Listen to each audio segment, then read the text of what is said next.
I'm Rod Sterling. You're listening to the Zero Hour. Suspense. I'm the Whistler. Yours truly, Johnny Dollar. Who is it? The Fat Man. Presents The Man Called X. The Mysterious Traveler. Another journey into the realm of the strange and terrifying. I hope you will enjoy the trip, that it will thrill you a little and chill you a little. So settle back, get a good grip on your nerves. Where are we going? You'll find out when we get there.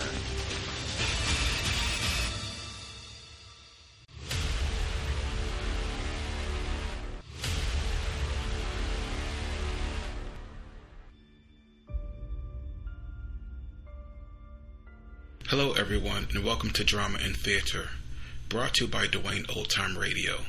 Drama and Theater features some of the best programs from the golden age of radio, including Escape, The Fat Man, Suspense, The Whistler, Zero Hour, Yours Truly, Johnny Dollar, and many, many more. Before we start today's drama, if you enjoy what I'm doing, let me ask you to subscribe to my channel. Subscribing is 100% free, and you will receive notifications on new posts.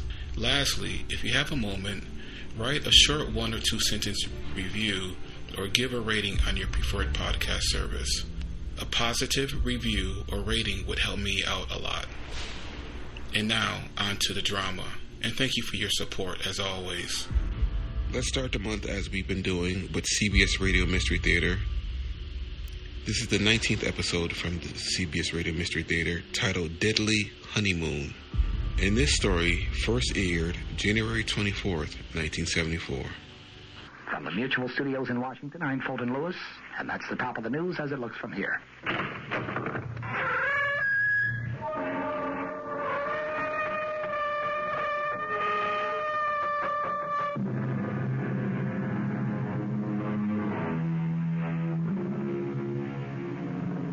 Come in. Welcome. I'm E.G. Marshall. Welcome to the sound of suspense. Welcome to the fear you can hear. But mostly, welcome to the world of terrifying imagination. The story you're about to hear is a love story. But a love story which begins at the point where many love stories end. It begins after the wedding march has been played, after the vows of love and fidelity exchanged. It begins on the honeymoon in a strange and terrifying fashion. Don't come near me. Stay away from me, Dad. Susan, are you out of your head? I saw her picture. Do you hear me? I found her picture on our honeymoon.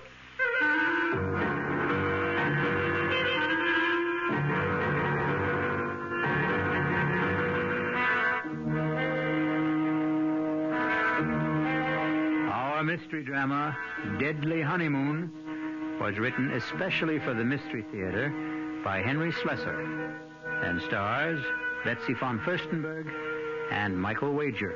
It is sponsored in part by Anheuser-Busch Incorporated, brewers of Budweiser, and by the Kellogg Company, makers of Kellogg's Special K cereal.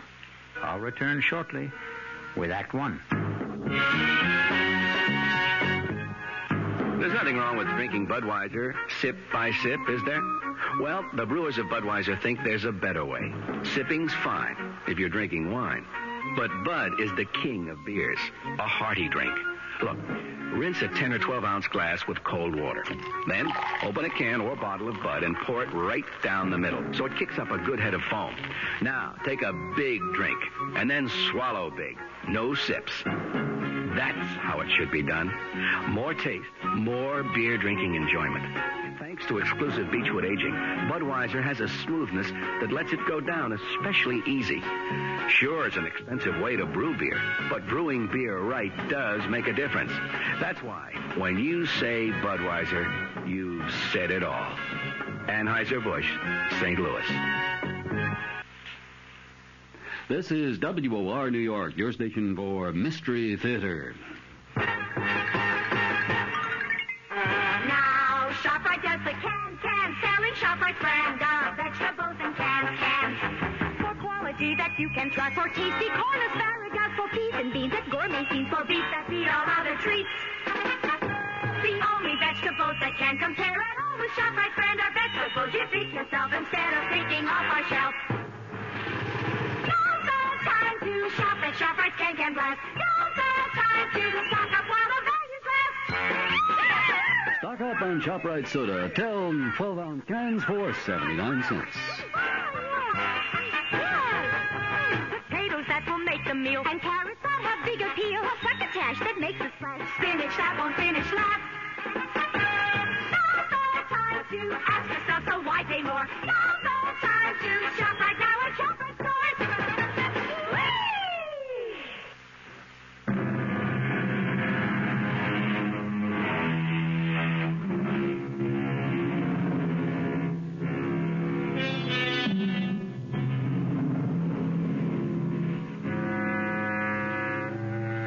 Our story begins 36,000 feet in the air on a flight which departed from New York's Kennedy Airport and in another hour will be touching down at O'Hare Airport in Chicago. There are almost 100 passengers on this flight, but an observant stewardess is giving special attention to that handsome couple in seats 18A and 18B. Perhaps it's because all honeymooners have a special radiance.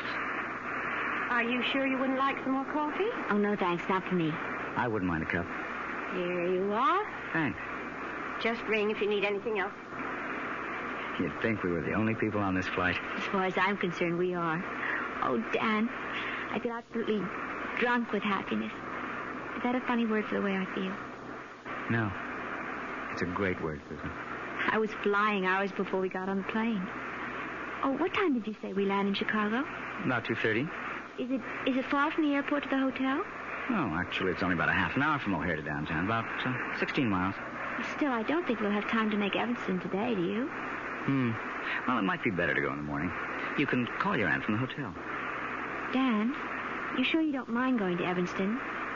I mean, I just couldn't possibly be a few miles away and not see Aunt Clara. Besides, I want to show off my new husband to somebody, and she's all the family I have. Was she your mother's sister? No, my father's. She came east when my parents were killed in that crash. Stayed with me for a month or so. That was about the most that either one of us could stand. She sounds like a holy terror. Oh, no, she's just crotchety, that's all. But she'll only be more crotchety if she learns that I passed through Chicago and didn't even stop by.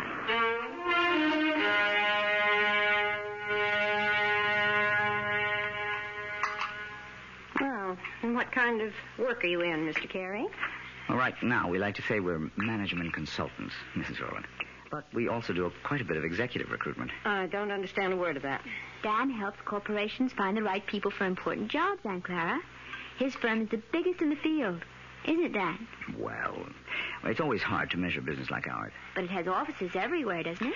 In most of the major cities, yes. And now Dan is going to take over the branch in San Francisco. He's going to manage the entire thing. Is that some kind of a promotion? Oh, of course it is. I asked the gentleman, Susan. Speak when you're spoken to. Oh, sorry. Yes, Mrs. Rowland, it is a promotion. Truth is, it's a job that everyone in my office has been after. Oh, it's just worked out so beautifully for us. I mean, Dan having to move to San Francisco. We're sort of combining a business trip with a cross-country honeymoon. And where do you go from here? Well, we're planning to stay 2 days in Chicago, and then we're going to Dallas. We're going to cross the Rio Grande into Mexico. I know a great little hotel in Monterey. Then we're going to Las Vegas. To gamble, I suppose? Well, it's no fun going to Las Vegas if you don't gamble a little. Your father never gambled for so much as a dime, Susan. That wasn't the way he made his fortune. Well, I promised not to bankrupt the family, Aunt Clara. Anyway, we're just staying in Las Vegas overnight, and then going to Los Angeles. 3 days later, I report to work. Thoroughly exhausted, of course. Well, that's your idea of a honeymoon. I hope you enjoy it. Susan, I suppose lunch is almost ready. You want to help me bring it out? Oh, yes, of course. Kitchen's this way, in case you've forgotten. The truth is, I have. I'm glad to be able to talk to you alone for a minute, Susan. Did you like Dan, Aunt Clara? Isn't he good looking? Older than you, isn't he? What difference does that make? How long did you know him? Oh, we met at a party at the Williamsons. Do you remember my friend, Tracy Williamson? Didn't ask you where you met. I'm asking you when. Well, it was about 3 weeks ago. 3 weeks? Oh, for the love of heaven, Susan. Aunt Clara, the time you know somebody isn't always the most important thing. He's practically a stranger. How can you be sure of anything about a man you've known for 3 weeks? From the time we met, I saw Dan every single day. Susan, when a girl is all alone in the world, when she has independent means of her own... Please, Addie, don't start in about Dan being a fortune hunter. I don't have that much money, and it's all in trust anyway. And I assure you, Dan earns enough income to take care of us both very well. Well, I'm sorry, Susan. I know I don't have any control over what you do. You're too old for that. But I've seen something of the world, too, you know. And the most important lesson I've ever learned is never trust a stranger. Oh, Aunt Clara, that's ridiculous. Now, can we bring out the lunch?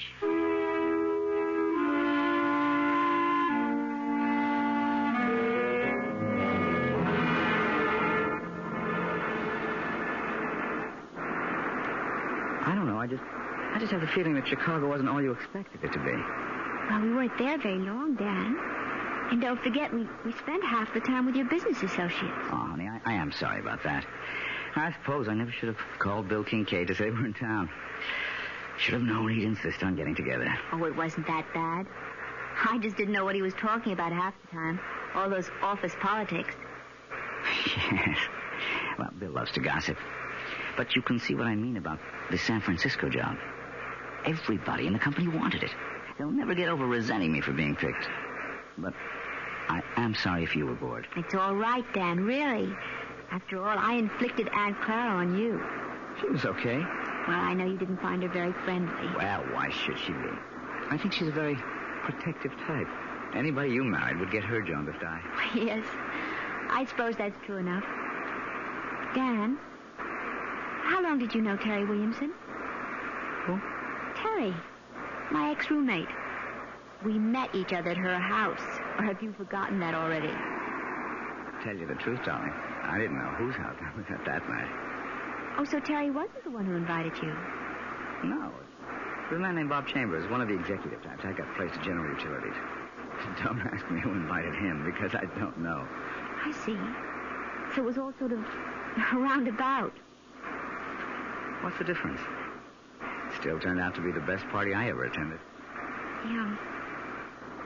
Hey, something the matter? Oh, no, of course not. Nothing at all. Dan, where did you say we were staying in Dallas? It's a little hotel called the Lazy Sea. It's kind of rustic, but I think you'll like it. Besides, we'll only be there one night. We'll rent a car in the morning and drive down to Monterey. You really know all the offbeat places, don't you? Well, when you travel around enough, I guess you begin looking for them. You haven't done that much traveling on the job, have you? Huh? Well, no, not that much. Say, do you know the name of the airport in Dallas? I forget. It's called Love Field. Isn't that a great name for honeymooners? Yes.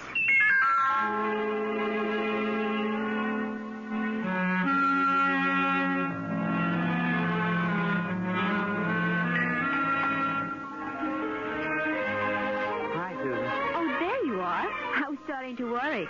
No, I had a little trouble with the phone lines back to New York, but I got through okay. Everything all right? Yeah, sure, everything's fine. Hey, you look a little strange, though. Oh, no, I'm all right. I had a drink while I was waiting for you. Say, you better watch that tequila. It sneaks up on you like a bandito.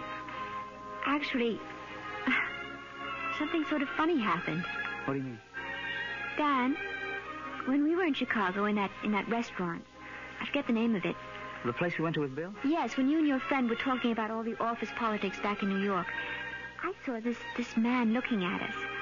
What man? Well, he was at the bar. I'm not even sure why I noticed him. He was wearing this plaid raincoat. I remember wondering if it had started to rain. I guess you were just bored with all our talk. Anyway, I saw him turn to look at us. Probably to look at you. Can't blame him for that. The funny thing is, as soon as you turned around, he got up very quickly and left. Susan, I don't remember seeing anyone in a plaid raincoat. And I'm afraid I don't see anything unusual about it. Well, I guess I didn't either. I probably wouldn't have given it another thought, but I think I saw that same man here again today. In Monterey? Oh, you're kidding. But I can't swear it with him. I didn't get a good look at his face the first time. All I really noticed was the coat. And you saw the coat again? Is that it? Yes. He was carrying it over his arm. Oh, darling. You know the story about the airport truck? Airport truck? No. Well, this guy on a plane looks out the window and sees one of those little red airport trucks. You know, fueling the plane, bringing food aboard, something like that. Anyway, the plane takes off from New York and lands in Chicago. Another little red truck comes out to meet it. The guy next to him says, "Hey, we made good time, didn't we?" And he says, "Yeah, but that little red truck really made time." Well, I can see that I didn't marry a great audience. Oh, I'm sorry, Dan. It's just, it bothered me a little. Oh, forget it. And speaking of airports, next up, the City of Angels.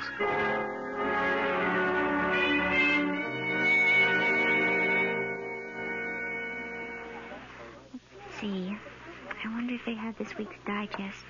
Oh, I see it. Excuse me. Yes? You're Mrs. Daniel Carey, aren't you? Why, yes, I am. Do I know you? No, Mrs. Carey, but I know you. Saw your husband leaving the hotel about half an hour ago. Are you planning on meeting him? Wait a minute. I've seen you before. Have you? You're the man with the coat, the plaid raincoat. Well, you happen to be right. I do own a plaid raincoat, but with this nice sunny weather... Excuse me. Look, Mrs. Carey, I know it seems as if I'm following. Yes, it does. Well, okay, it's true. But I've had a reason. Such as? Could we talk about it someplace? There's a coffee shop in the hotel. I'm sorry. I don't even know who you are. Maybe it would help if I introduced myself. My name is Harrington, Lieutenant Gale Harrington, attached to New York City Police Department. Police? That's right, Mrs. Carey. So you see, what I have to discuss with you is police business. But what have I done? It's nothing you've done. It concerns your husband and what he might do.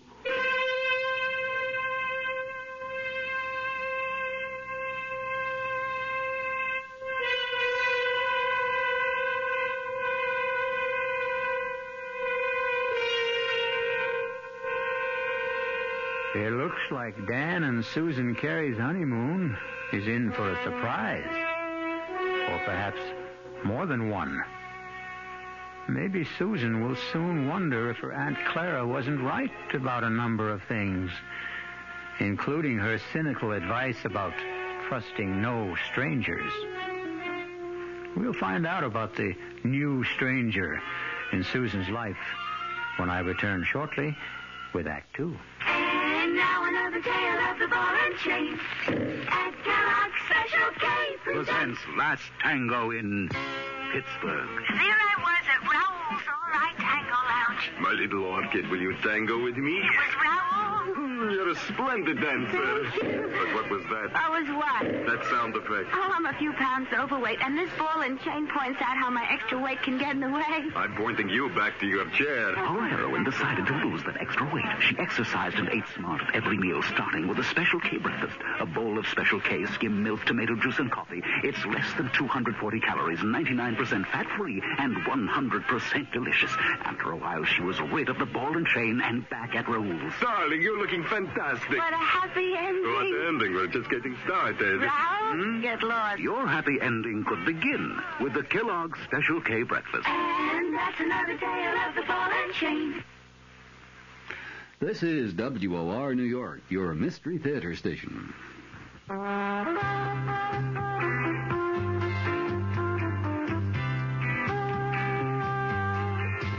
No matter what you're saving for, that's what Suburban Savings for Suburban. Suburban Savings offers you a regular savings account with flexibility. You can add any amount to your account whenever you wish. Withdraw whenever you want. Suburban Savings pays a 5.25% annual interest rate on regular savings paid quarterly, which earns an annual effective yield of 5.47%. Interest is compounded continuously from day of deposit to day of withdrawal, as long as $50 is maintained in the account to the end of the quarter. Come into Suburban Savings and open an account with flexibility. Our regular savings account in New Jersey at Bayonne, Edgewater, Elmwood Park, Emerson, Hackettstown, Morris Plains, Nutley, Paramus, and Sparta.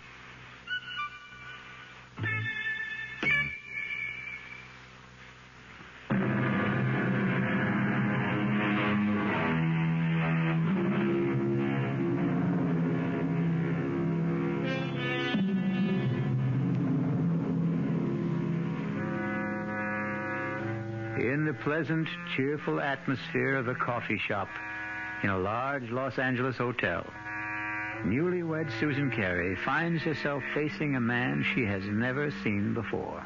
A man whose solemn eyes look at her over a steaming cup of coffee and seem to warn her of nightmares to come. But so far, Lieutenant Gail Harrington of the New York Police Department is merely asking questions. How long have you been married now? Only about 10 days. Was it a long engagement? Did you know your husband for some time before? No, not very long. Well, could you be more specific? How long ago did you meet him? And where? Well, it's a month now. Just about that. A month? Then you really don't know much about him, do you? Oh, you and Aunt Clara. Beg pardon? Lieutenant, will you please tell me what this is about? Has my husband committed some crime? Is that what you're implying? Oh, I didn't say that, Mrs. Carey. But believe me, it would be helpful to both of us if you could just tell me a little bit about the circumstances. You know, I don't see why this has to be so one-sided. Now, please bear with me. All right. I met Dan at a party at a friend's house about a month ago. We talked a lot. We liked each other. We started dating. I saw him every single day. What business did he tell you he was in? You make it sound as if he lied to me. No, I didn't mean to do that. He's a management consultant. I know he is. He's just gotten a very important job in San Francisco, head of the entire office. We're going there tomorrow. So that was the purpose of the trip? Yes. But since you've been married 10 days, I gather it's a honeymoon as well. Well, naturally it is. Yes, naturally. Lieutenant. Miss Carey, do you know if your husband was ever married before? Married? No. Are you really certain? It's police business. But tell me that Dan's a bigamist or something? No, Mrs. Carey, certainly not that. Then what is it? I'm going to tell you, but you have to understand one thing. Now, I am not assigned to this case anymore. My interest is strictly unofficial. I may be completely mistaken, but you're the only one who can prove it one way or another. Prove what? About whether your husband ever called himself Don Crawford. And once, 4 years ago, David Chase. See? All the same initials, like Dan Carey. You are saying he's a criminal? Not just a criminal, Mrs. Carey.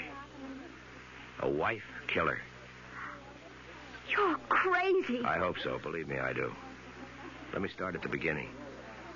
If you still think I'm crazy by the time I'm finished, I'll be happy to buy you that coffee and go on my way. But if you think I'm not, if you have any doubts, then I want you to tell me so and let me help you. All right. Go on. I know you're wrong, but go on. I first heard of Don Crawford back in 1965 when I was attached to the homicide detail in the Los Angeles PD. Mrs. Crawford was the former Edith Burbank. She was the youngest daughter of a wealthy family in Baltimore. Only when I saw her, she was never going to enjoy her money anymore. She was dead. Her throat had been cut by one of those, quote, mysterious intruders, unquote, that the papers like to write about. Her husband, Don, was broken-hearted, naturally. They'd only been married 4 weeks. But her death also made him some money. Not a fortune, really. There was a mix-up about her will, and he ended up with nothing but a handsome payoff from the family. Mrs. Carey, you okay? I can't believe I'm sitting here listening to this. I won't be long, I promise. Anyway, I was assigned to the Crawford case, and I didn't exactly cover myself with glory. You mean you never found the mysterious intruder? That's right. So naturally, you decided that maybe there wasn't any. Let me go on, Mrs. Carey, okay? Yes, go on. Anyway, I ran into a similar case about 4 years ago. The murder of a young bride fresh from her honeymoon. A broken-hearted groom named David Chase. I thought Chase and Crawford were one and the same man. But I couldn't convince the district attorney of the resemblance. But I am still convinced, Mrs. Carey. And you think Dan is the same person? Oh, he's changed again, of course. His hair is lighter than Chase's. He's thinner and paler. But there's something about the face I can't forget. And even if it's true, you still have no proof. Is that it? You couldn't solve your case, so you're holding on to your first solution. Wait, Mrs. Carey. Let me tell you why I was so sure that Crawford and Chase were the same man. It was because of the honeymoon. What? It's my theory that their honeymoons were identical. A compulsive honeymoon, you might say. That is ridiculous. Criminals are like that. Creatures of habit, most of them. Afraid to change a pattern, maybe for fear that their luck will change with it. What do you mean by it? I stumbled on the coincidence accidentally. But as far as I could trace it, Don Crawford and David Chase took their brides to the same places. They did the same things. And I knew that if I ever saw that pattern duplicated, I would have my killer. I hope I'm wrong, Mrs. Carey. But you are the only one who can tell me. And my first question is this. Was your first stop Chicago? Yes. Yes, of course it was. And you knew that. That's where we first saw you, in Chicago, in that restaurant. Okay. I just wanted to make sure. You can't possibly make something out of that. Dan wanted to see people in the Chicago office, and I thought it would be nice to visit my aunt in Evanston. She's my family. Was your next stop after Chicago in Texas? Yes. We went to Dallas. Dallas is a wonderful place to visit, Lieutenant. I don't see anything so peculiar about that. Both Chase and Crawford went to Dallas. They chose offbeat hotels. I guess they didn't care to be seen very much. Where did you stay in Dallas? It was a perfectly nice hotel. I don't think you could describe it as offbeat. All right. And then the next stop would be Monterey. You knew we were in Monterey because that's where I saw you the second time. By that time, Mrs. Carey, I'd made up my mind to follow you. Are you saying that these supposed wife killers you're talking about also went to Monterey? Yes, they did. And from Monterey to Las Vegas. Well, then you're wrong, Lieutenant. You're completely wrong. You mean you didn't go to Vegas? No. So there goes your famous theory, doesn't it? Well, I admit I'm We changed our mind about Vegas. We decided that we might be too tempted to gamble away all the money we had for the trip. Ah, so you did have it on the schedule. Well, yes. Yes, we did, but we didn't go. You really think that changes the pattern? The fact that you didn't go? Oh, please, I can't stand any more of this. I don't want to hear any more of it. Mrs. Carey, Edith Burbank was killed in Los Angeles, in her hotel room. This hotel. I'm leaving. I'm leaving right Carey, now. wait. You're wrong. You've got Dan mixed up with someone else. Let me finish, please. Just one more moment. Please, no, please let me go.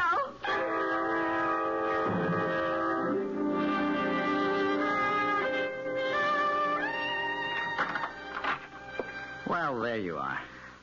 Oh. I didn't realize that you were back already.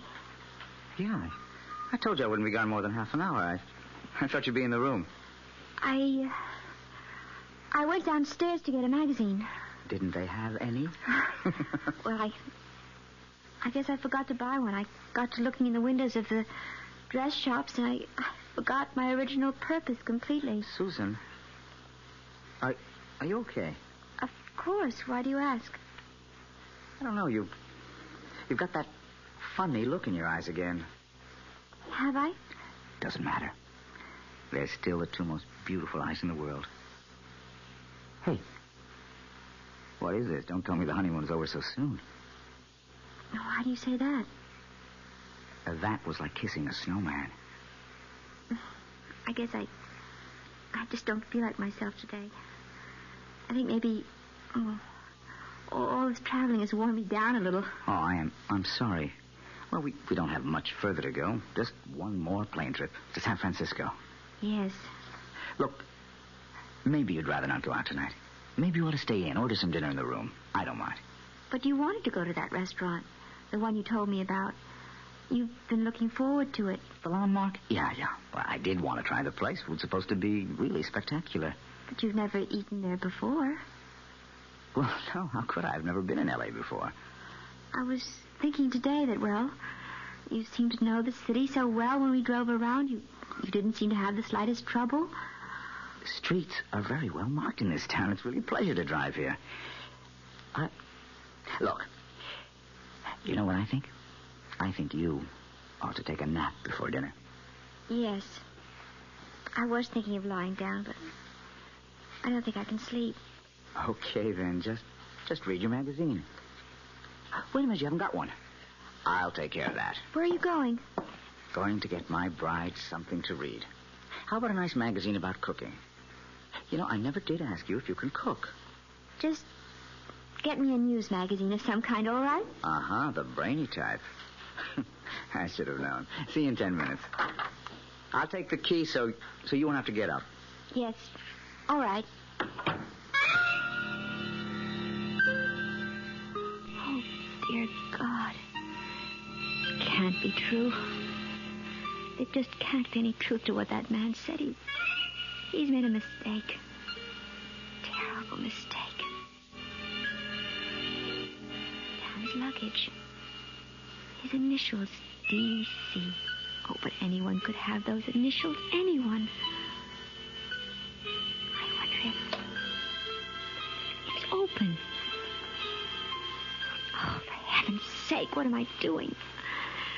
Searching my husband's luggage like some kind of hotel thief. No, I won't do it. I won't.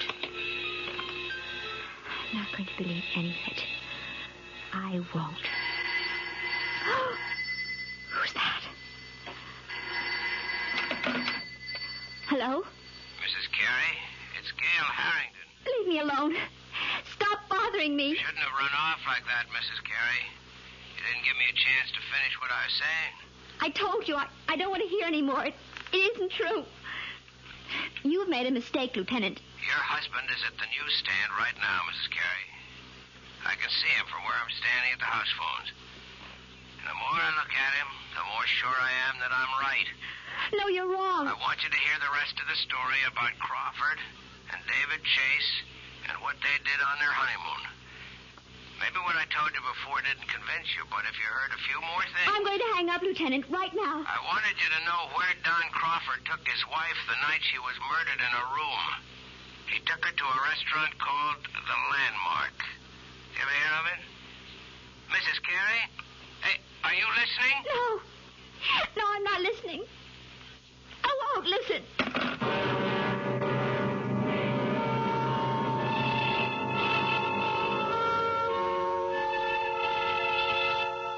And so Susan Carey seems to have a date at the Landmark restaurant in Los Angeles with her loving husband, Dan.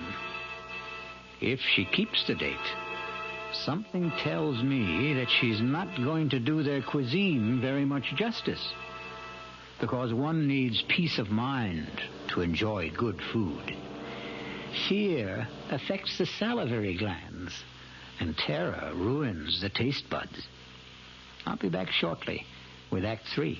I'm Hy Brown, producer of Radio Mystery Theater, and I'm most enthusiastic about this new adventure in modern radio.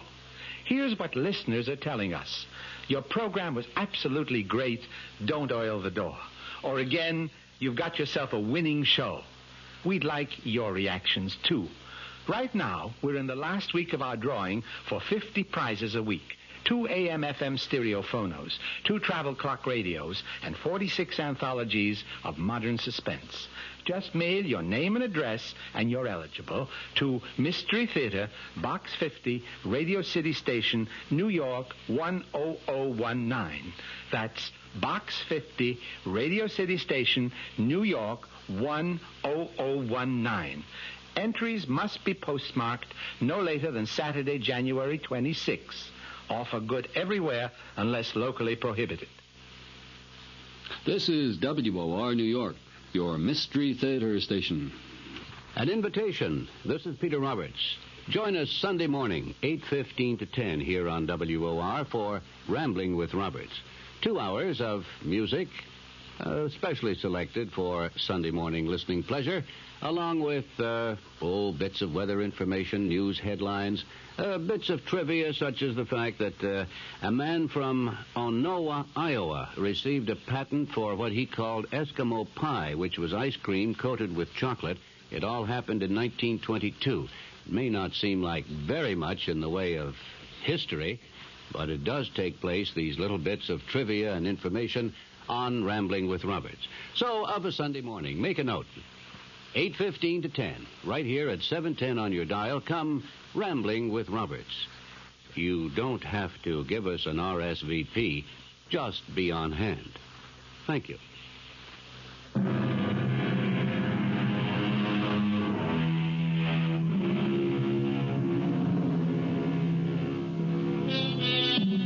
Well, what have we here?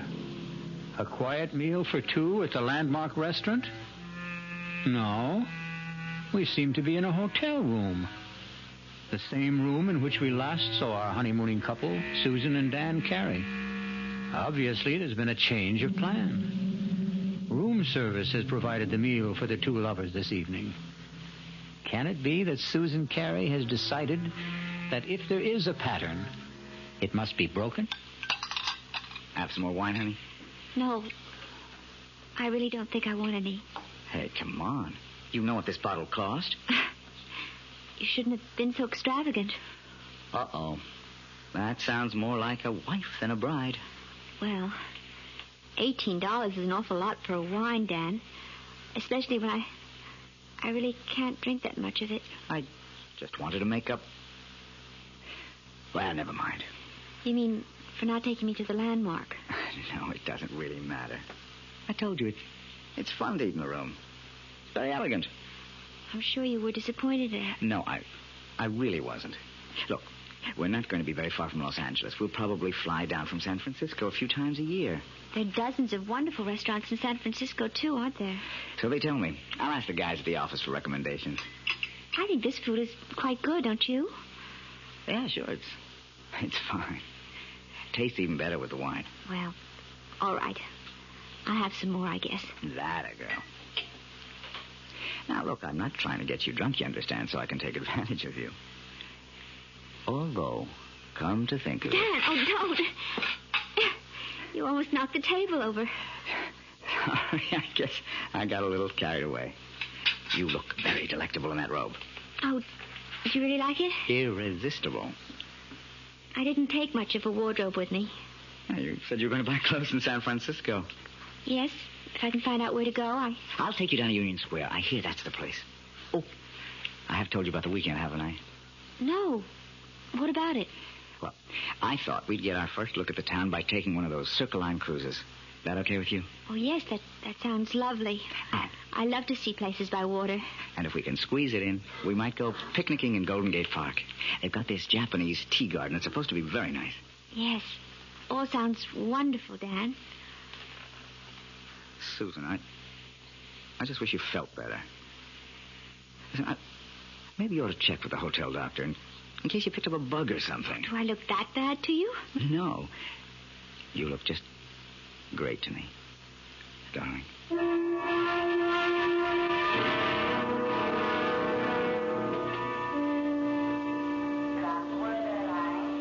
Yeah, I think that'd be a good idea, honey. Reserve the car ahead of time. Then we can pick it up right away in San Francisco. Whatever you think, Dan. You wait right here. I'll go over to the counter. It's all right. Be back in 10 minutes. All right, Dan. Mrs. Carey. Oh, no. Not you again. I didn't mean to startle you. Go away. Please go away. I don't want to see you anymore or hear anything you have to say. Now, I know that I seem to be persecuting you or something. As you can see, Lieutenant, I am in perfectly good health.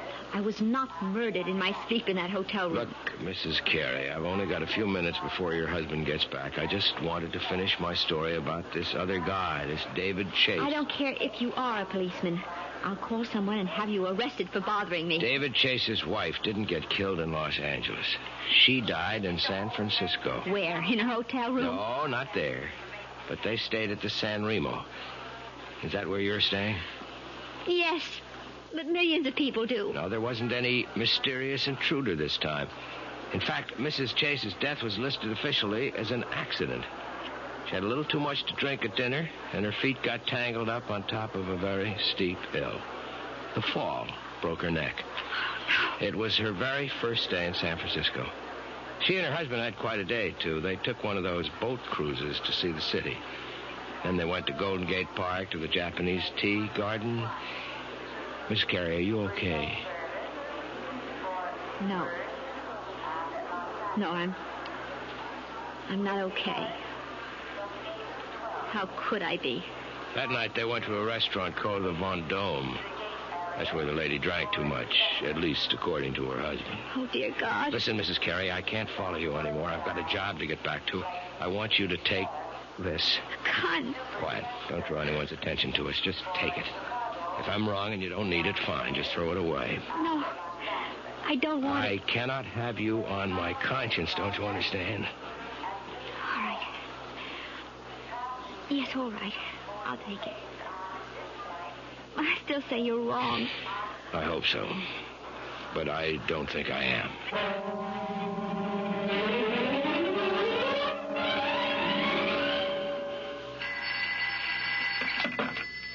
Hello? Mrs. Carey? Yes? This is the message desk. Your husband left a message here for you at 4 o'clock. Oh, I've been out until now. Would you like me to read it to you? Yes, please. It says, we'll be at the office until 6. Should be there no later than 6:30. Love, Dan.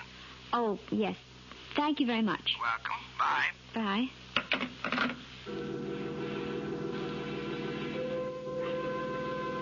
$6:30. 6:20 now. Oh, God. Why do I keep staring at his luggage? Why can't I just forget about it? No. It isn't dishonest. It's just something I have to do. No, nothing in this one but clothing. This one has papers and things. All his documents. Birth certificate. Honorable discharge. U.S. Navy. Daniel Eldon Carey. That is his name. It is. That man Harrington was wrong. Doesn't this mean he was wrong? Or does it just mean that... No. I'm not going to start thinking that way. These look like photographs. Maybe his family... Oh, no, wait.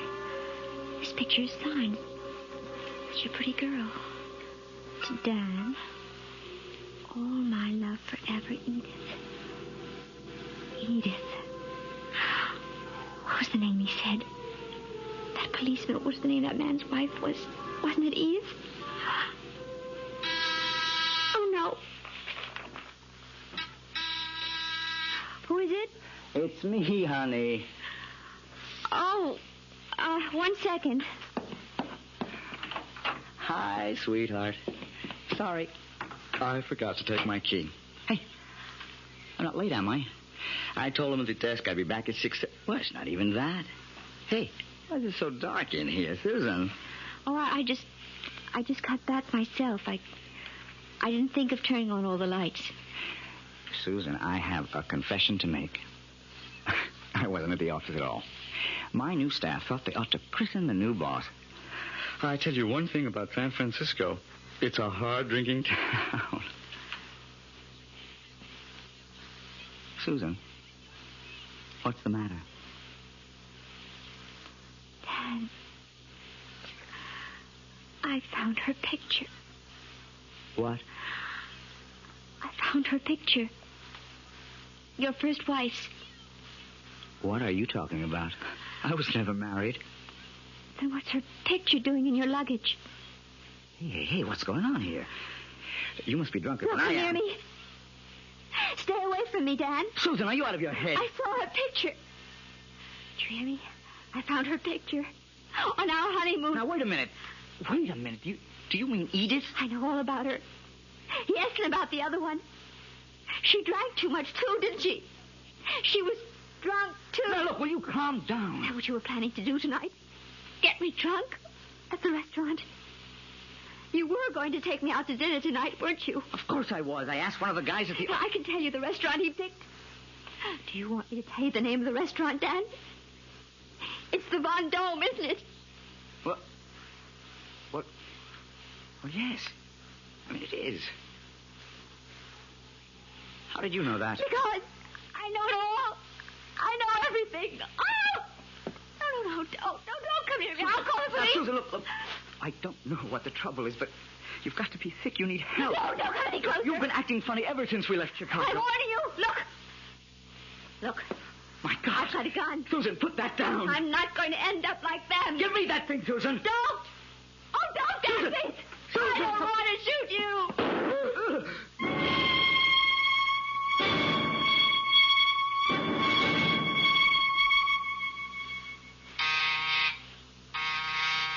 One second. Wow. Mr. Harvey? Mrs. Carey, I didn't know that you were...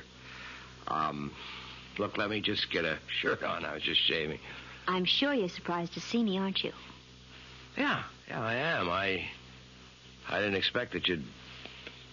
what brings you back to L.A.? I'm sure you know, Mr. Harvey. That is the right name, isn't it? Not Harrington? I guess that means you know all about my little joke. The gun wasn't a joke, was it? The gun was real. Now, look, I can tell you're upset, but I didn't mean any harm. I mean, I like Dan. I really do. You despised my husband, Mr. Harvey. Why don't you admit it? You hated the fact that he got the job you wanted in San Francisco. And all you got was an assistant manager's job in Chicago. You are wrong. I just thought it'd be a good gag, a good joke on Danny boy. Yes. I've heard about your reputation. The great practical joker. You thought of a great one this time. Yeah, but that's all it was. You gave Dan the itinerary for our honeymoon trip. You were just being helpful, of course. You gave him all the names and places, all the benefit of your traveling experience. That was the gag. See, I thought if Dan took you to all the places I listed for him... You even knew about Edith, the girl he was once engaged to, the one who died. She became his murder victim in your little fantasy. What did you think would happen, Mr. Harvey? Did I get frightened enough to kill Dan so that you might get the job he took away from you? Listen, is Dan all right? I thought you might want this back, Mr. Harvey. Your gun. Oh, now, wait a minute. Don't do anything stupid. Oh, you don't have to worry. I found out that I'm a terrible shot. That Dan's alive? See for yourself. Hello, Marty. Dan! Thank heavens you're okay. Look, Dan, I didn't mean for anything serious to happen. See the bandage, Marty? Just a flesh wound in my arm. I'll be okay. I'm glad to hear it, Danny. Honest, I am. Mm-hmm. But I am learning to use my left arm, though. Like... Wait a minute. Oh, no, don't. Please. I didn't mean it. Don't hit me again. Relax, Marty. I've got better things to do. I've got a honeymoon to finish. Although with any luck, it'll never end.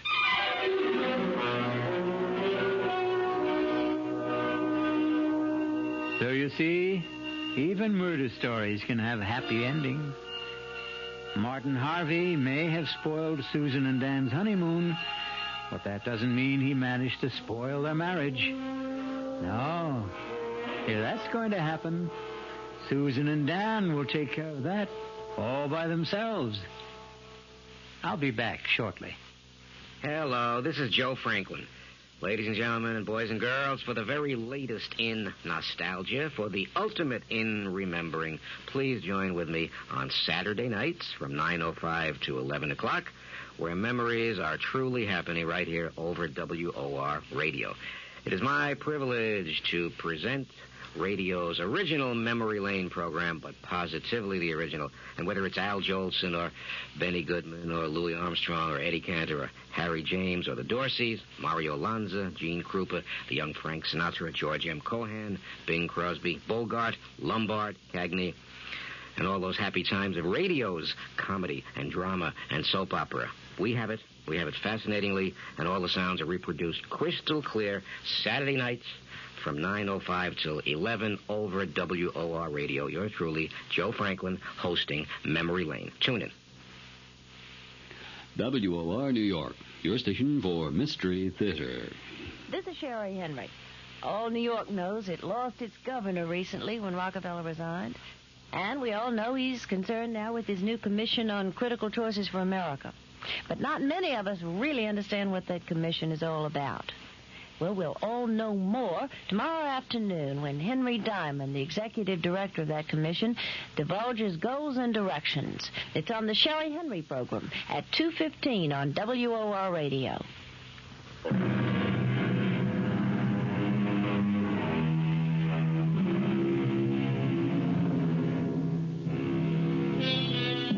A purist might claim that the story you have just heard isn't a murder story, since no one was actually killed.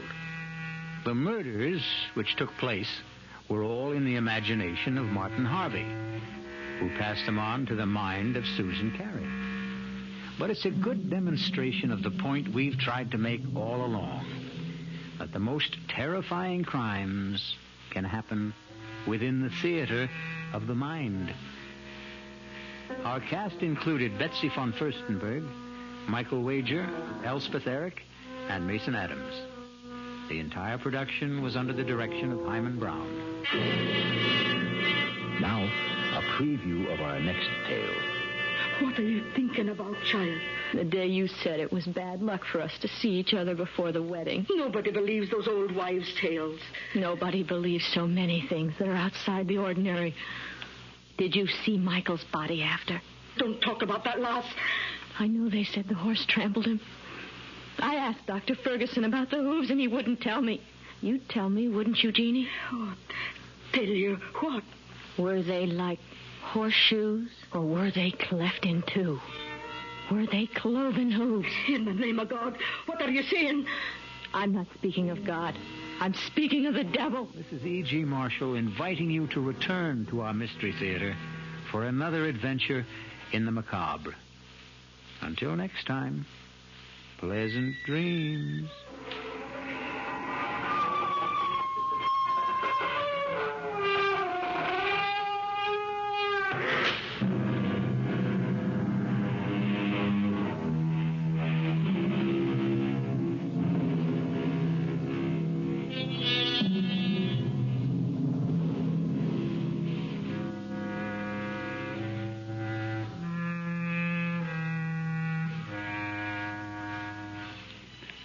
The WOR Mystery Theater was brought to you by ShopRite Supermarkets, where you get a lot more for a little less, and by Suburban Savings, with offices throughout North Jersey. The preceding Mystery Theater program was furnished by the CBS Radio Network.